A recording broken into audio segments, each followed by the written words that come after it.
All right, I've got an update on that picnic table video. A couple people asked for dimensions, so I'm going to try to make this as easy as possible. I have my jig stacked behind the paint booth, and I really don't want to get it out, so bear with me. So a couple things, everything on the table is going to be 2x6, except for these braces under the seat. They're 2x4, and then these diagonals are 2x4. Everything's all treated, and so you're going to have two leg sections for each side. You're going to have one of these lower sections for the bench and one of these upper sections for the top to support the tabletop. So let's look at what these two dimensions are and what these dimensions are, and we'll cut those first. Right, so this piece, which you need two of, is 28 and an 8-inch long. 28 and an 8. Not that it has to be that accurate. It's got a 45-degree corner cut on it. That's 2.5 inches down. So if you just mark 2.5 inches, use your speed square, and then you can cut that with a miter saw. The bottom piece, you're going to need two of these per table. And it is 58 and a half. 58 and a half inches, same thing. You're going to measure down at the end to 2.5 inches, and then you can dock that corner at 45. So you need two of these, and then you're going to need 4 legs. The legs are cut at a 30-degree angle, and they're 35 and a half inches long. The best way I know how to explain this is it's 35 and a half inches from the long end of the cut to the short end of the cut. What I would do is cut one piece wide at 30 degrees, and then from this longer end, measure 35 and a half, and then cut a parallel cut. So the cuts are going to be parallel. So now we've got 4 legs cut, we've got 2 tops cut, and 2 lowers cut.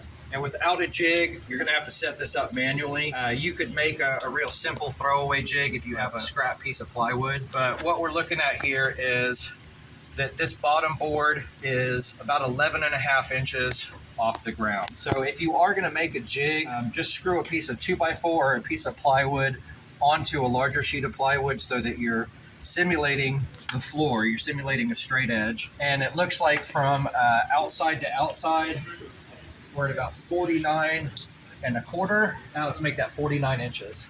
And then from inside to inside, it's about 36 and a half. So if you want to cut yourself another little 30-degree piece to put in here and over here, then you could lock those legs in while they're laying down. Your measurement, again, is 11 and a half, 17 on the top, and then from here it's 25 and a half, about 31 and an eighth to the top. And then just because it's easier to see, let's run from the flat edge of our lower piece, and it looks like we're at about 13 and 3/4. Let's do that a little more accurately. Nope, I can't because of that piece. So yeah, so 13 and 3/4. And then on this one, from the top to the edge, it looks like about 7 inches if you're sticking out through here. I also want you to notice that in here you see a little bit of gap. That doesn't matter as long as this piece is completely parallel to this piece. So if you're building this on the ground, building it on a sheet of plywood, you can make sure, just using your measurements, that those are parallel. You can even screw 2 pieces to simulate where those will go. If you look in the other video, just kind of study the jig and you'll see what I'm talking about. So that gets us these 2 pieces. These 2x4s are 27 and a half. It's a 45-degree cut, but it's an opposite cut. So instead of being parallel, it's opposite. It's going to be 27 and a half from the long side to the long side. And the short side, which you can figure out with a speed square, should be about 21 inches. So you need 2 of those per table. And then if you look under here, we've got the braces that prevent the tabletop from warping. There's 4 of those. And I think I normally cut these at 28 or 29, 25 and a half. So you'll need 4 of those. You can just dock the corners to whatever you feel is attractive. Normally, since nobody sees it, I just cut them really quickly. So my width here is 67 and 3/8. It doesn't matter as long as it's the same on each side, but 67, 67 and a quarter should be fine. The 2x4, if you look under here, you can see that it's about 1/3 of the way on the inside 2x6, and I'm going to screw it from the top, and then you can measure these. It doesn't really matter what the measurement is, but in this case, I've got 5 3/4. I dock the end, same thing, 2.5 down and dock it. And I'm going to screw this from the back, and then, so 2 screws here. And then if we go up to the top, I'm going to put 2 screws here, and then I've got 4 to 5 screws on this piece to stiffen that up. So that turns this main piece into a stiff back, and then the piece on the back up here is supported by these 2. Okay, if we go over here on the end, let's look under here. It's the same thing. I think I make these 9 inches, 9.5. It's just 2 pieces on each side, so you need a total for 9.5. Dock the ends. I put 2 screws here, two screws here. The habit I also try to get into is doing, one at one angle, one at the other angle, so that I have something like this or something like this, so that if that wood does try to pull on there, those screws are really locking the piece in and it won't come out. The layout on these, this is my honest to God measurement, is this much.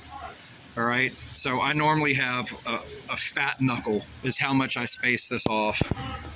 The layout on an 8-foot board is 13 inches, so it should hang out 13 inches. If yours doesn't, that's fine. Just make sure that it's hanging off the same amount on each side so that it looks symmetrical. And then try to stay away from the edges too much. So I've got a screw, at least 1 inch in, and then this one, I bring it in just a little bit further. If you really want to get detailed, you could snap a line or draw a line with a square, make sure the same. And then sometimes I'll even countersink these with a 3/8 Forstner bit, put all the screws in, and then I'll cut plugs for every single screw that's visible, go in and glue the plugs, hit them with a chisel, and then sand them. And it's a really nice finished look, where you can't see. Same thing up here. Just, try to keep a relatively straight line. If you want to get detailed, snap a line, like I said. Stay 1 inch in, 2 screws, 2 screws, 2 screws. All of these screws are just composite coated T25 deck screws from Home Depot or wherever you want to get them. Again, you'll notice right here, there's 2 screws, and these are going straight down to hit that diagonal. And then over here, I've got 2 screws going in this way. Quite honestly, I eyeball this, but if you want to pull the measurement between here and here, you're looking at 16 3/4 inches, right? So I'm at 8.5. It's a little bit off, but it's not visible. And that really should be about it. So again, it's a 13-inch overhang. The overhang here is just a little bit.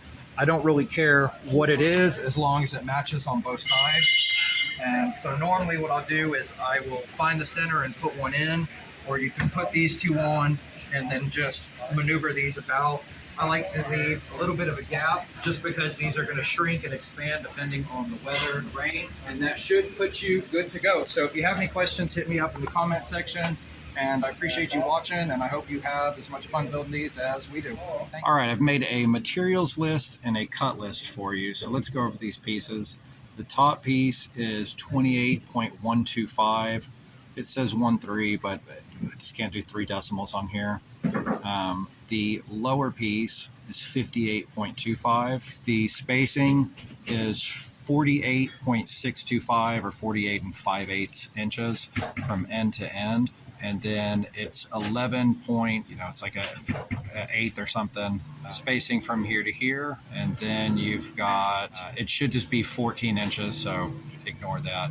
But from the end to the top of here should be 14 inches. And then from the top of this 2x6 to the bottom of this 2x6 should be 9 inches. And then we'll look at the legs. It's a 30-degree cut. You see the cuts are parallel. So you're going to measure from the long end to the short end. You can just make the first cut wild. And that's going to be, it says 36.5. It should be 35.5, right? So again, 35.5. All right, so I actually changed that to reflect that a little bit better, but it should be 35.5. The main thing is that even if you were a little short or a little long, as long as you have something down here that that these two pieces are sitting parallel. So let me give you an example. If this was on a sheet of plywood, I could put another piece and screw it in, and then I could measure 49 inches from there to there, and I would know that these two legs are sitting on what is being represented as the ground. All right, so give you one more look at that.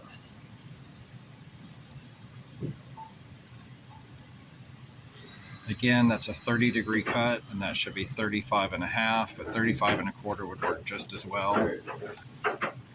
You know, if you did it a little short, just bump this up, or you'll lose a 1/4 inch on your table height, which is not going to be noticeable regardless. So my materials list, I normally use 18 2x6x8 treated. You don't need 18. It just allows you to make a mistake, or if there's a really ugly one in there, you can set it aside. You should be able to get by with 3 2x4x8 treated. You'll need some 2.5-inch deck screws. I use 25-pound boxes because I go through them so much, but I believe a 5-pound box should suffice. You'll need a half a gallon of stain. It's cheaper just to buy a gallon. I use the little handheld spray bottle. I think those work the best. And then your cut list, you're going to need 5 2x8x6 boards with the best appearance set aside for the top. You'll need 4 2x8x6 boards with the second best appearance set aside for the seats. 4 legs at 30-degree cuts at 35.5 inches long to short. 2 lower supports at 58.25 inches with dock corners. You can see that here. 2 upper supports at 28.1 inches with dock corners. You can see that in the picture. You'll need 2 2x4 angled supports. They're cut at opposing angles of 45 degrees, and they're going to be 27.5 inches long to long. You'll need 4 under table braces with docked ends at 25.5 inches. You can dock them at 45 degrees, however you think it looks good. You'll need the same thing at 9.5 inches for under the seat. You'll need 2 2x4s. That says speared, it should say spread. So the spreaders will be 67.25 inches. And you'll need 4 2x4 small braces to attach to the above pieces at 6 inches. And then I'm going to pause this and I'll tell you how deeply inset that 67-inch piece should be. Okay, so if you look right here, I added this. This is representing that spreader 2x4. It says 6.94, but it's really just 7 inches. So from here to the outside of the 2x4 should be 7 inches.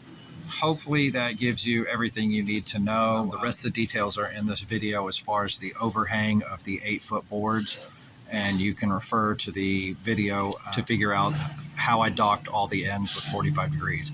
I use a larger 1/2-inch roundover, and quite honestly, if you route everything before you start, it'll save you a lot of time. It'll come out looking better. Hope this helps. Appreciate you taking a look. Have a good one.